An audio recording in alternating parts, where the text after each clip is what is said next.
Nous avons appris dans les réseaux sociaux une alerte faite par un certain monsieur Eric Kaigwa, qui est, je ne sais pas, il est d'où, en disant que l'UPDF arrive ici, il va faire son entrée à Bunia pour protéger les populations victimes, plus particulièrement les Ema.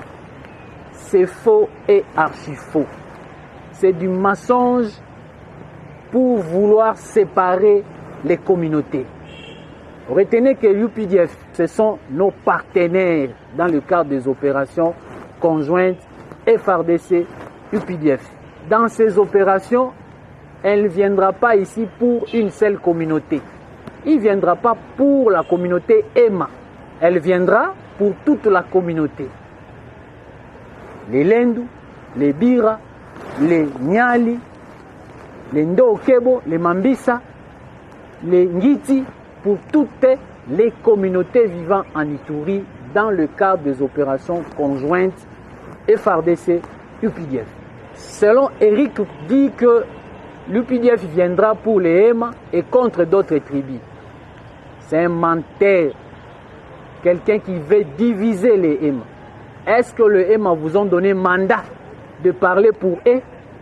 C'est comme ça, vous avez toujours trompé les peuples Ema, vous les prenez comme vos esclaves. Vous et votre monsieur Thomas Lubanga, qui est là-bas, on a dit restez ici, faisons la paix, pardonnons-nous, réconcilions-nous, il n'a pas voulu. Vous voyez maintenant là où vous êtes, vous ne savez pas de quel sens c'est voué. L'armée ougandaise est dans les opérations conjointes avec les FARDC. À ce moment, nous vous parlons, le commandant sectaire est à Boga en réunion de commandement avec le commandement de l'UPDF. Si l'UPDF viendra ici dans ces opérations, elle ne viendra pas pour les Ema et elle ne viendra pas aussi contre d'autres tribus si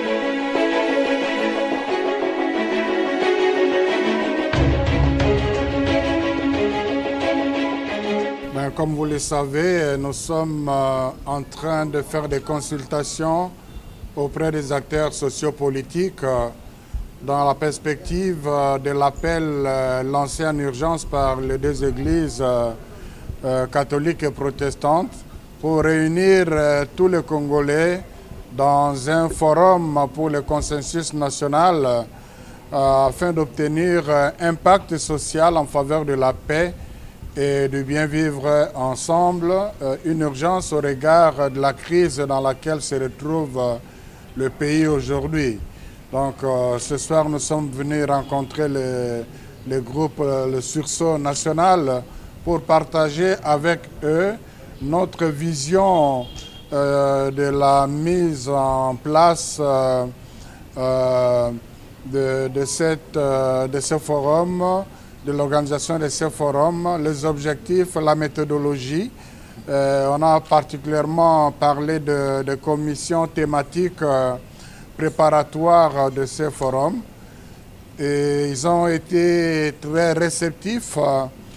Ils nous ont accordé beaucoup d'attention, mais nous avons surtout aimé leur contribution pour l'amélioration des propositions que nous avons faites.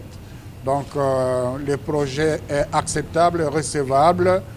Et ils ont suggéré quelques amendements dont on ne manquerait pas de prendre compte. On n'oubliera pas de considérer dans l'élaboration de termes de référence que nous sommes en train de préparer et on va continuer la tournée. D'abord, il faut dire qu'aujourd'hui, la logique exclusivement militaire, du tout militaire, a montré ses limites et qu'aujourd'hui, la solution est essentiellement politique et diplomatique.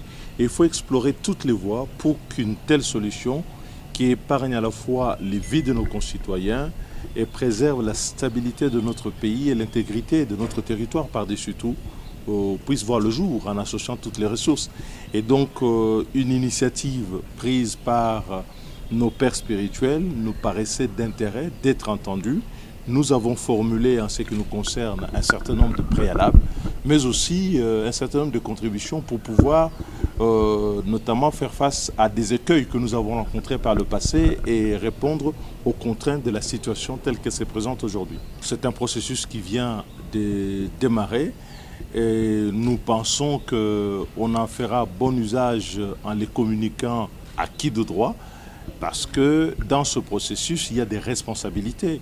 Il y a des gens qui ont pris des décisions pour qu'on en arrive là où nous sommes.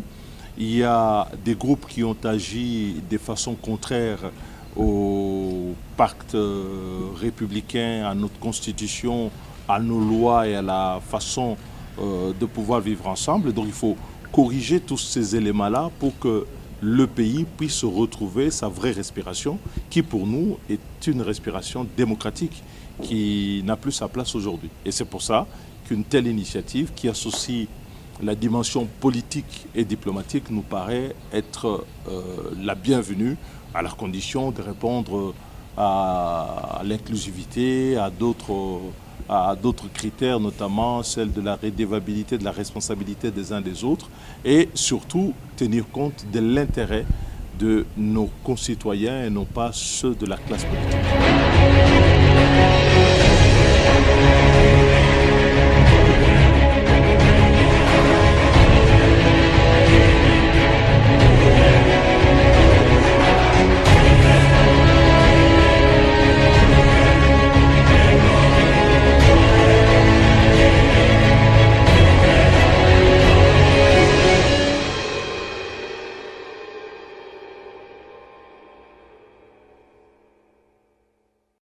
Écoutez, nous venons parce que la République démocratique du Congo a demandé et obtenu une réunion spéciale du Conseil des Nations Unies pour le droit de l'homme pour faire le point de la situation que nous vivons à Goma depuis plusieurs jours, marquée par l'entrée de troupes rwandaises.